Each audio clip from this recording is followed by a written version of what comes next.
Hey, you busy? Mm-mm. Okay, let me run something past you real quick. How do you handle offense? Mm-hmm. Like when you are offended, whether someone was trying to do it purposely or they did it unintentionally, how do you handle it? Are you the grandbaby that you like, they know no better, I'm good. Like, I'm not even going to give that my energy. Or are you the nuck if you buck? You're like, oh, you want a nuck? I got your buck. Listen, you can count on me. I got your buck. But I guess it kind of depends sometimes on what the situation is, what the situation calls for. If you are anything like me, you've had some opportunities to be offended in your life. Because people be talking out of this thing called their mouths and they do not be watching their words. And it sometimes just don't be working out in their favor. And I had to literally go over just a few of the offenses that I was like, boy, I had to overlook that one. I ain't gonna hold you. Like the time that my paternal grandmother told me in my 30s, you turned out way better than I thought. I said, I'm sorry. She was like, yeah, it wasn't looking good for you. Oh, you mean the fact that your son wasn't in my life? And the fact that you saw that I had a very, very, very strict mother? And the fact that you saw that the variables and the odds were totally against me and I wasn't anything casting or trying to be in Star Wars at all. So the odds for ever being in my favor wasn't kind of the thing I was gunning for. So were you looking at my life and my growth and development as jump scare because you were like, oof, with the ingredients that she has and has been given, I can't possibly see how she can A, make a meal, B, make something nutritious, or C, be anything but, a low life? Perhaps. And it may be because there was another family member within her side of the family that has similar variables and she turned out to be drug addicted, running the streets. It was a whole bunch going on. So I guess they just looked at me and was like, well, she'll be number two. But little did you know that God had her hand on the girl. What you say? Hancock boys? Of course. Of course. Of course. Because God was like, oh, this one right here. Let me say, this one right here, she is covered. You understand me talking to you? Okay, so, but in that moment, when she said it on the phone, I literally held the phone like, really? And there was anger, sweat and deodorant may have entered the chat. Because my thing was, while you were sitting on the edge of your seat watching my life, you did nothing to try to correct that.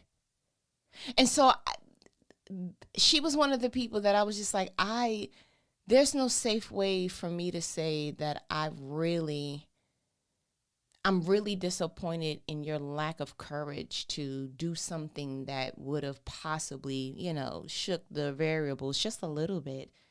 I mean, I understood her personality. She's passive and, she's one of those, if I can coin it, it would be like Tweety Bird's mother, like don't really want to get involved and, keep your head down, kind of blend in kind of thing. And my side of the family maternally is very, no, if you would, what? Like what? Who want it?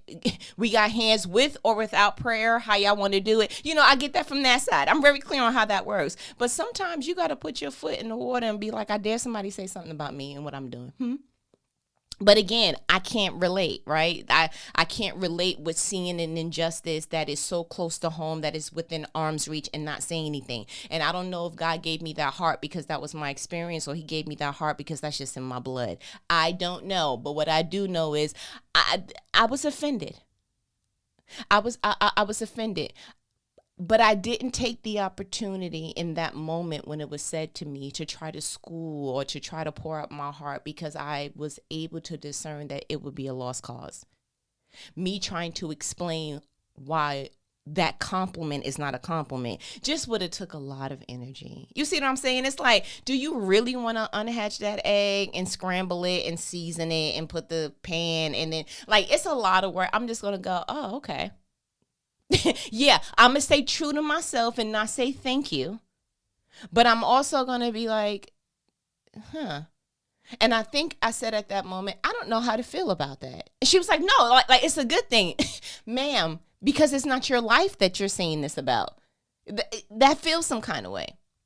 Or when you are in another situation where I was on an elevator and this woman looked at me and was like, oh, you slim.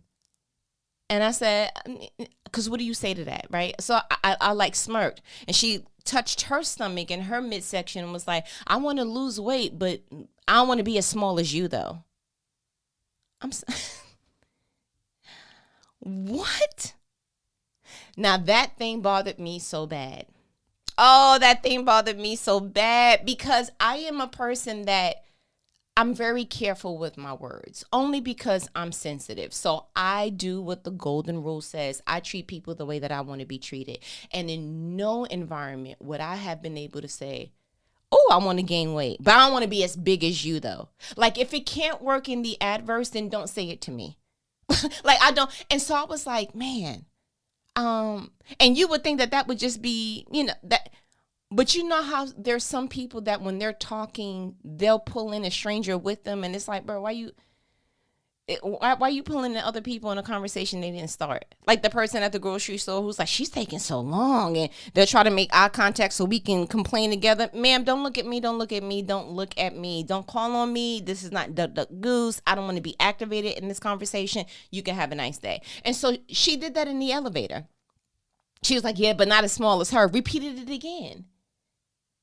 And so I said, yo, I'm going to have to start coming up with something that when people say something, there is a quick response. Like I need them to feel like they put their hand on the most scorching hot stove ever. I need your sling back, your comeback. I need it to be a quick, like, oh, maybe I shouldn't have said that. Yeah, because maybe you shouldn't have. Okay. It's just been a lot of those. Or the time that many of men have looked at me and said, man, you tall. You play basketball? Now, this is, you talking about a 90s. That's not a compliment to me. What that screamed to me is, man, you manly. You should be doing something manly. Because in my teenage head, I was like, excuse me. No, I don't play basketball. And then I found that my responses was trying to fight for my femininity. I was like, no, do my fingers look like I need to be in basketball? Do I look like I want to be a man? And then they will always explain like, no, I'm saying like you're tall, like you should be playing basketball. So you're saying there's nothing else I can do with my height or my life. It's just I immediately got to go ahead and try to be the next Shaquille O'Neal. Like that's what you're saying. Erase everything that God has possibly put inside of me. We're going to use the shell that he gave me and you're going to bounce this ball and you're going to have a nice day. I was like, oh, okay. Or the time that I was working in a company and I was walking down the hallway and the supervisor said to me, man, you're beautiful. You should have been a model. You're in the wrong career. You saying that after I got my undergrad? You saying that as I am working, like you see the badge, that means I'm here already. Like this is not, you didn't say this at the interview. You're not saying this passing by when I was on the panel. Oh. And so I said, really? And she was like, yeah, I just don't understand. Like you're beautiful. And then she did the thing that people do, pull somebody else on. I'm like, isn't she beautiful? And they were like, yeah, I don't get why she's here. I'm sorry. Wow. And so I said, oh, that makes me feel amazing. Thank you so much. But I was being super sarcastic on purpose. Like, yeah, I feel great that I'm making a living. You're telling me I'm in the wrong career. Appreciate that. She's like, no. What I'm saying is, I said, no, you said what you were saying. And I kind of left it at that. So I give you these examples because I have had my fair share of, do I knock? Is this a buck situation? Do I teach you? Do I muster up? Because the girl that said that thing about in the elevator when she was like, I'm going to be small, but not that small. I said, from now on, everybody's going to start to feel the weight of their weight. Yeah, anytime that somebody says something about my weight and they feel very free and open to discuss my weight, I'm going to go ahead and discuss theirs. See, the problem is you would think that I was 2 pounds. The problem is that in the culture that I've been raised in, African American, it is expected that you're supposed to be thick and big, right? You're supposed to be brick, bam, bam, owls. And I get it. My mother was a brick house. My grandmama was a brick house. That's why daddy was behind that house putting on more bricks. You understand? I'm talking to you. Mama had 9 kids. So I get it. And so, but what they forgot was there was going to be some genetics, crossed over and whatever. And she didn't come out brick. She didn't come out house. I came out looking like Tyra Banks is what my family always coined it. Like, oh, here come Tyra. Because I was naturally tall, naturally slender. Well, what you thought was going to happen when my granddaddy is 6'4"? Yes, mama is 5'1". I get it.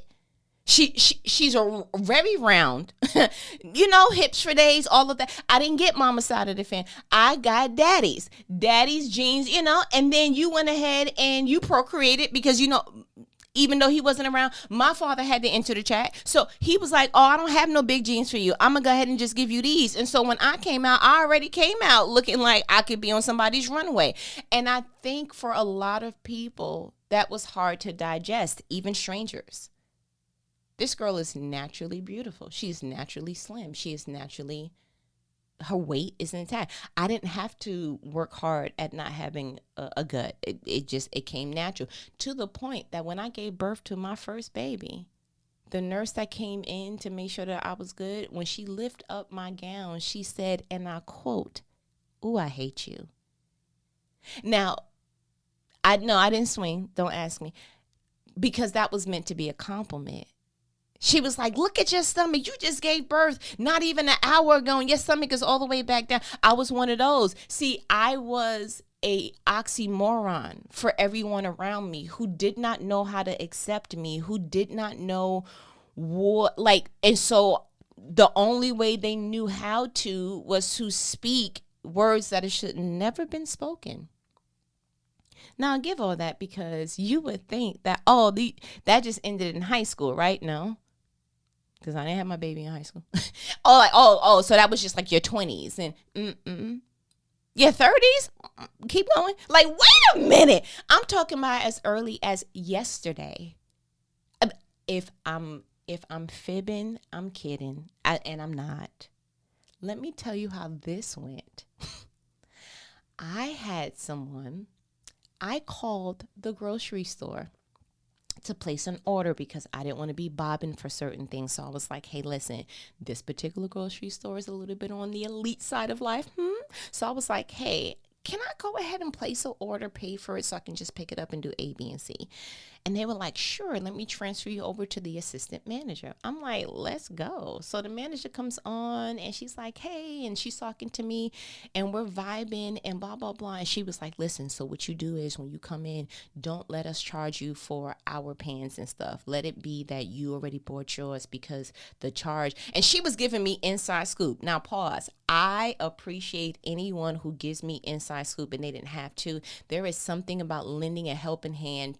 And if you're a stranger, it's totally my love language. But lending a helping hand, aka acts of service, aka I'm going to make sure I see you. I'm going to make sure that you good. I'm going to make sure nobody don't get over on you. Oh my goodness.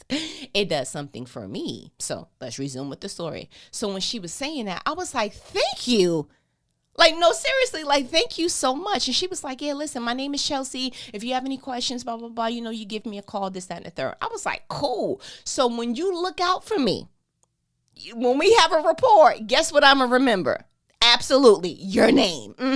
So I'm like, okay, cool. So I am ecstatic. So then the day before that I was going to go ahead and pick up the item, literally the item was supposed to be picked up today. So yesterday I called.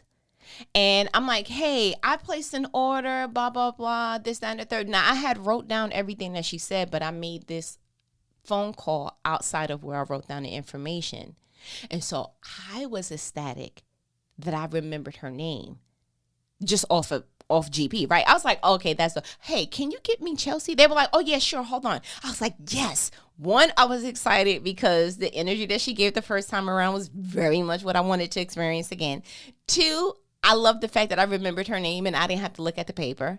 And three, I'm glad that she was on shift because I like to stick to the person I spoke to the first time around. You see what I'm saying? Like, I don't want nobody else picking up like, what did y'all discuss? She said that you can bring a pen. Like, listen, let me talk to the person who gave me the information in the first place. You see what I'm saying? So she comes on the phone and I was like, hey, Chelsea, because pause, I'm excited. You already know how I get down.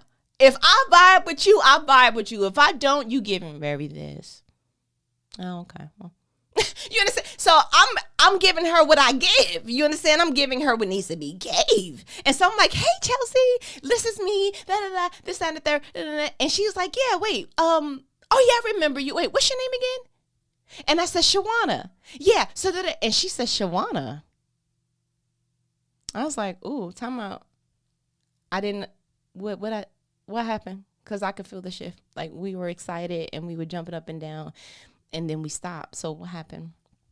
And she was like, okay. You don't sound like a Shawana. Okay. Yep. So I said, now pause. What's going through my head is, wait a minute. I didn't see that one coming. I was in the middle of being excited to speak to you, Chow. What happened? Why you pushed me down and I was trying to hug you? Okay. Okay. So resume. So I was like, oh, okay. And I'm thinking, let's just get over that, Chelsea, because the way that my mind works, I'm going to want to school you. Please don't do that. And I don't want to be mean because you're helping me. And we had a really good conversation the other day. So, like, let's keep that energy, shall we? So I'm like, oh, okay. Yeah, so I'm picking up tomorrow at 12, right? And she was like, Shawan, yeah, you sound more like, she kept going. No, Chelsea, walk away.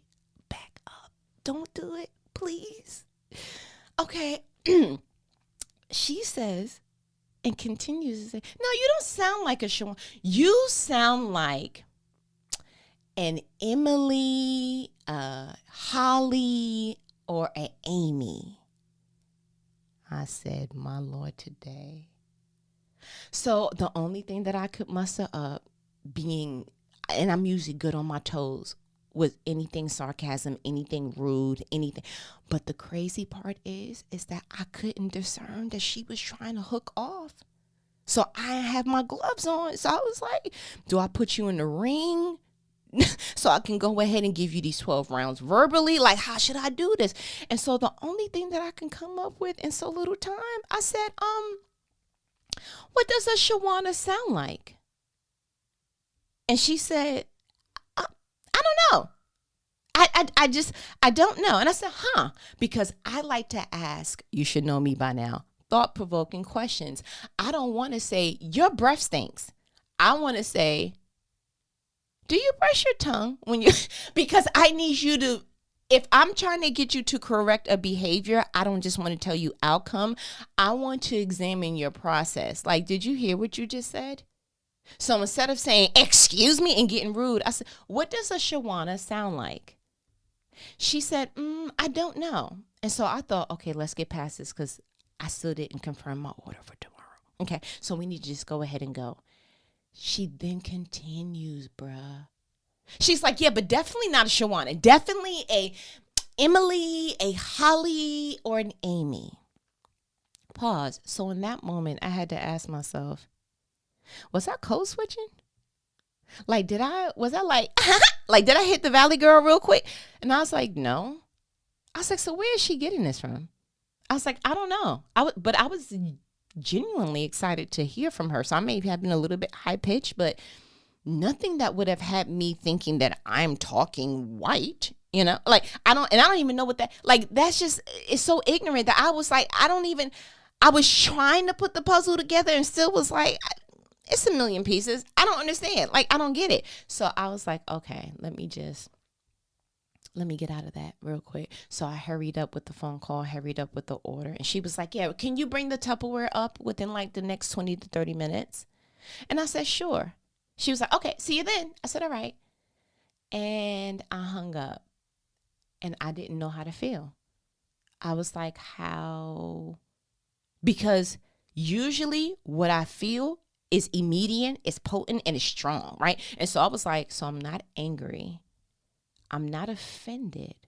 I don't know how to feel. And so I kept repeating that. I was like, I don't know how to feel about that. Because I was like, should I call her back and cancel this order? Well, I better make up my mind because she said come up in 20, 30 minutes. So what am I? So I'm getting dressed, literally getting dressed, looking up in the sky like, I don't know how to take that. Okay. I mean, I get what she's saying, but she shouldn't have said it. Do I need to teach her so that she doesn't make other people feel this way? Because you can't be that ignorant in customer service. So I need to help. Do I need to help? Do I want to help? All of these questions are, when I say perusing the streets of my mind, I was like, okay, so great. So whenever I feel like I'm in a cul-de-sac of thoughts, like I'm just going around and around, there's one exit, but I haven't gotten to it yet. And so somebody needs to help me. I always tag team my husband. So I called my husband. I said, hey, I need to get out of this thought cul-de-sac, this thought ring real quick. I need your help. So I run down what happened. And as soon as I said that, I asked her, what does a Shawana look like? He said, oh, you set yourself up.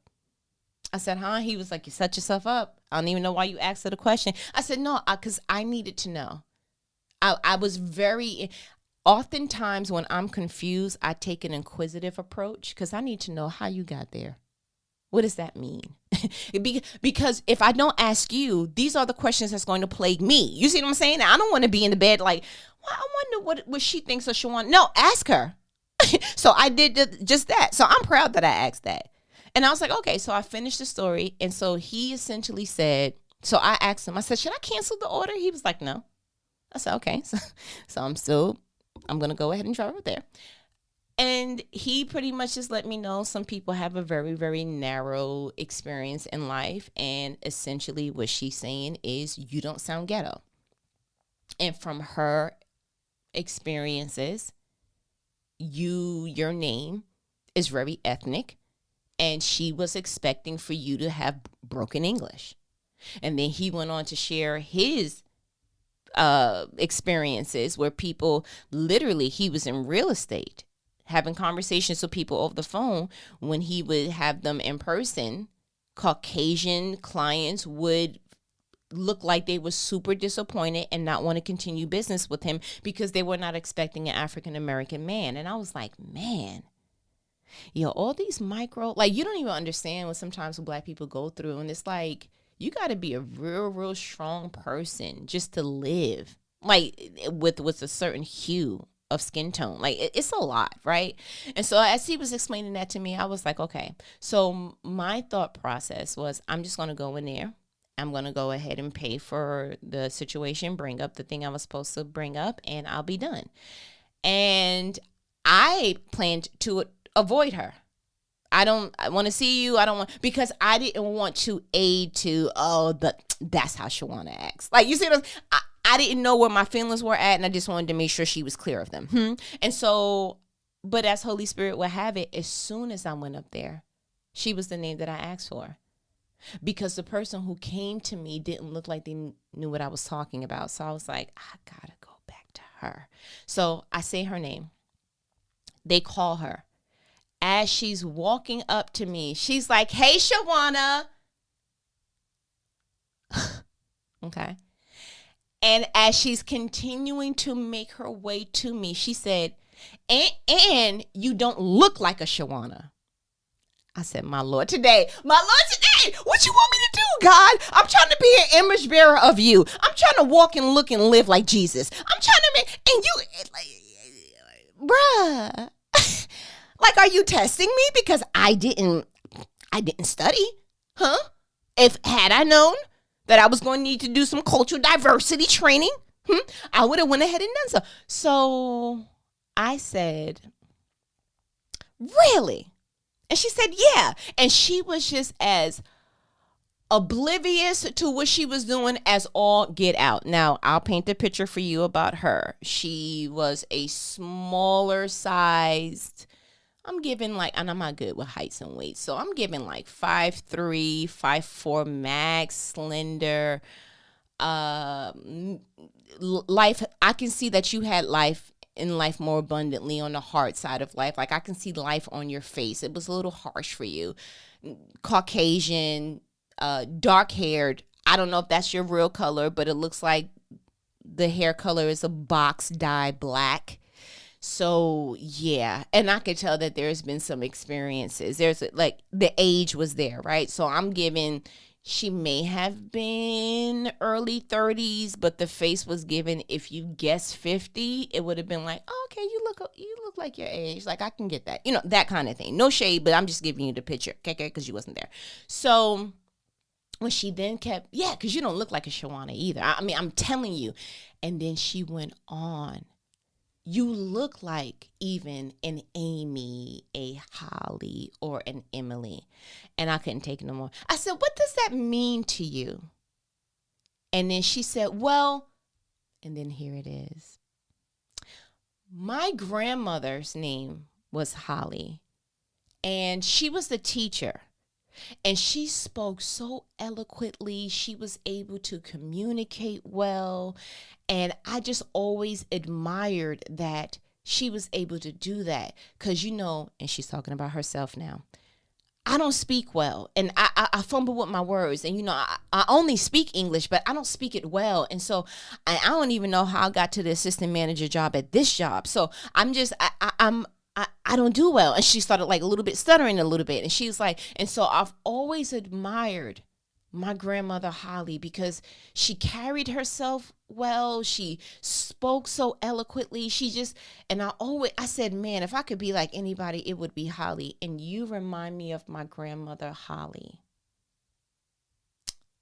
Bruh, do you see how easy it is to possibly get offended at the wrong time? When she said that, the only thing that I can say in my spirit was, thank you, God, for not allowing offense to take over the chat, because I would have missed that one. Rightfully so, but I would have missed that. And so after I paid for everything, I looked at her because I can tell that she was getting embarrassed. I don't know if she was getting embarrassed because she was highlighting some of her shortcomings, or if she can tell that, man, maybe I shouldn't have said some of this, or maybe she was missing her grandmother Holly. But I can tell that she was uncomfortable. And so when I came back, I said, thank you for explaining your story to me. It helps me to understand your worldview. And I winked at her, and she kind of did this like little kid smirk, like, okay, I did good. Like, yeah, you did good with your speech in kindergarten.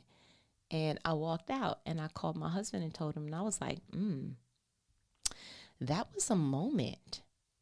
Because how many times do we miss the opportunity just to ask someone their worldview? Like, maybe her worldview is that people with ethnic names sound a certain way. And then her life experiences supported her worldview. I get it. I get it now. Doesn't make it right. Yeah, she should have went ahead and learned a little bit better. Like, you gotta, especially because she's working with a mixed diversity of people. So it should have been like, I need you not to say, oh, you sound like a Daquan. I hope that you're not making people feel like that. And when I thought about, like, because again, there's nothing new under the sun. Solomon told us in Ecclesiastics. So immediately when I was thinking about this, Holy Spirit was like, I want you to see how Jesus handled the very same thing that you were in John 1. I said, bro, you telling the truth. Listen to how this story goes. John 1, or John chapter 1, I read in the NOT. Let's jump all the way down to verse 35 when Jesus started picking his disciples. 35. The following day, John was again standing with two of his disciples. Pause. This is John the Baptist, right? the one that was the trailblazer, Jesus' cousin, Loki, because that's Elizabeth's grandbaby or baby, and he was making the way. And so, yeah, so he was building up his ministry to make way for Jesus. So, again, 35. The following day, John was again standing with two of his disciples. 36. As Jesus walked by, John looked at him and declared, "Look, there is the Lamb of God." 37. When John's two disciples heard this, they followed Jesus. 38. Jesus looked around and saw them following. "What do you want?" he asked them. They replied, "Rabbi," which means teacher, "where are you staying?" 39. "Come and see," he said. It was about 4 o'clock in the afternoon when they went with him to the place where he was staying, and they remained with him the rest of the day. 40. Andrew, Simon Peter's brother, was one of these men who heard that John said and then followed Jesus. 41. Andrew went to find his brother Simon and told him, "We have found the Messiah," which means Christ. 42.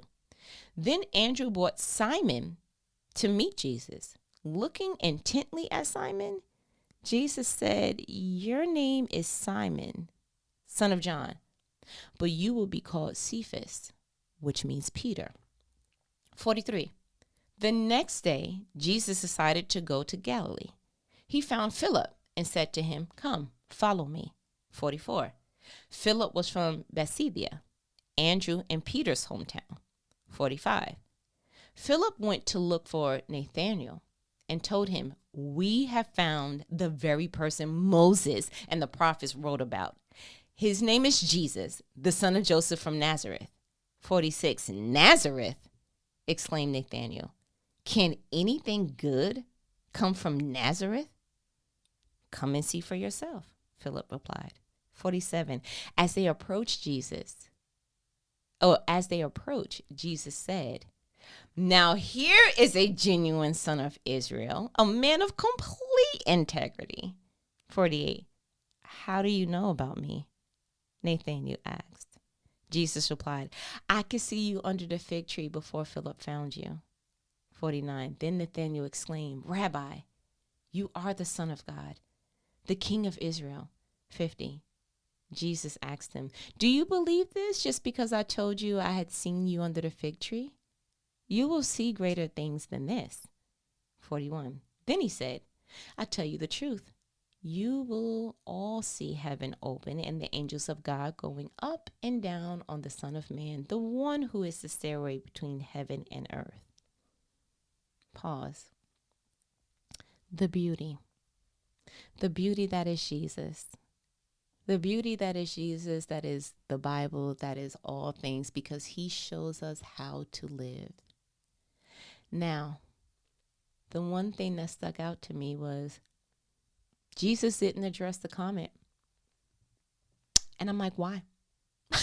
Why didn't you hook off? Because like Jesus, he was judged by something he couldn't change.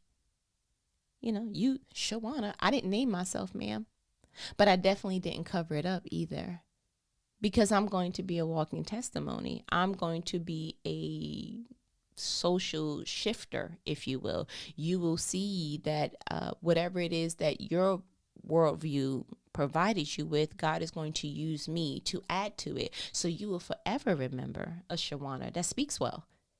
Not because I'm putting on, just because those weren't my experiences. You know, I was raised in New York from people that are from Alabama. So there's just certain, I didn't have that dialect, that we didn't have that. So, and I don't know if I would have had the mother who would have allowed that, because my mother was corporate. So there's, again, I would have had a different set of circumstances had I been from a different location, but I'm not. So here I am. Okay. And then on the same side of that, you have a Nathanael judging by something that Jesus can't change. Does anything good come from Nazareth? Oh, because again, his worldview may have been, from what he's seen, that's the hood. And everything that comes out the hood looks ghetto, and everything that comes out the ghetto, don't look so up to par. And so I love the fact that Jesus took his remark and was like, "Oh, you're genuine." From that one remark, he literally said, 46, Matter of fact, go back to 45 with Philip. Philip went to look for Nathanael and told him, we have found the very person Moses and the prophets wrote about. His name is Jesus, the son of Joseph from Nazareth. Now, there's explanation points in this paragraph, which means Philip was excited. You hear me talking to you? And then the response was 46 with an explanation as well. Nazareth, exclaimed Nathanael. Pause. So the Bible's like, I need you to understand that I'm talking about shock and awe. You understand? So go again. Nazareth, exclaimed Nathanael. Can anything good come from Nazareth? Come and see for yourself, Philip replied. And Jesus' response to that statement was, as they approached Jesus, and quote, now here is a genuine son of Israel, a man of complete integrity. Sometimes we need to look at people's ignorance as it's their truth. Sometimes we need to look at people's ignorance as, but that's been their experience. But what I do understand now is that we don't need to address every offense. That would have been a perfect time to me, as he's approaching Jesus, to be like, Nathanael, why do you have those feelings about people from Nazareth? And you probably would have had him like, huh? What? Like, no, I heard you when you were like, does anything good come from Nazareth? Can you give me more on that? We would have had that conversation. But the beauty and the wisdom of Jesus, he was like, I'm not even addressing that. Because why? Do you gain a soul because you dissected their shell? Do you change a person's perspective, or do you negatively add to it? There is a delicacy when managing people's ignorance, and you can manage their ignorance by sometimes just simply looking over it and looking at a good value of that. He looked at what Nathanael said and was like, oh, you're genuine. You're genuine and you have complete integrity. And Buddy's like, how do you know about me? Now, look how Jesus is leading a first-time encounter with truth about what he knew about him. See, now the fact that he would have said that, because Jesus then replied, I could see you under the fig tree before Philip found you. Immediately in my head, if I'm Nathanael, I would have been like, oh, bro, he heard what I said. If he can see me, he can hear me. Oh, my gosh. Jesus, real quick. When I said that, hold on, Philip, excuse me for a minute. Hey, when I said that thing about you in Nazareth, like, trust me, I didn't mean no harm. Like, I would have had to pull him to the side to, like, make my claim a little bit. But both men found that statement to be so minuscule that it wasn't even worth wasting any energy over. And that's the thing. Are you stopping at every piece of roadkill of offense while you're trying to journey through life? Like, and you probably struggled with it the way that I did at first, because I'm from a land that you approach everything. You keep your Timbs on, you keep witty, you keep sharp. If somebody show up, you show out. That's just how that works. But then I realized that it's a lot of energy to get out of my car of life, to go on the side of the street or road, to approach the roadkill, to give energy to the roadkill, knowing that I can't do nothing for this roadkill except for move it in a different location, but it will stay roadkill whether I stay here or get back in my car. So I have just decided, why don't you just keep journeying? And when you see roadkill, you can feel what you feel, but you don't get to stop. You don't get to stop at every offense. You don't get to stop at every form of disrespect. You don't get to. God will let you know, and he will stir you up to say, you need to say this. You need to correct that. No, but you do need a checks and balance on, are we really going to be like stopping at everything? Because when you think about it, even when the thing happened with Lazarus in the Bible, they were questioning Jesus's love, his integrity, his everything. Like, oh, if you were here, he wouldn't have died.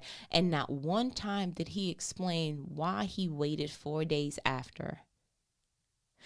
And what this is showing me is a lot of the times we are explaining things that just needs to be unsaid. Why?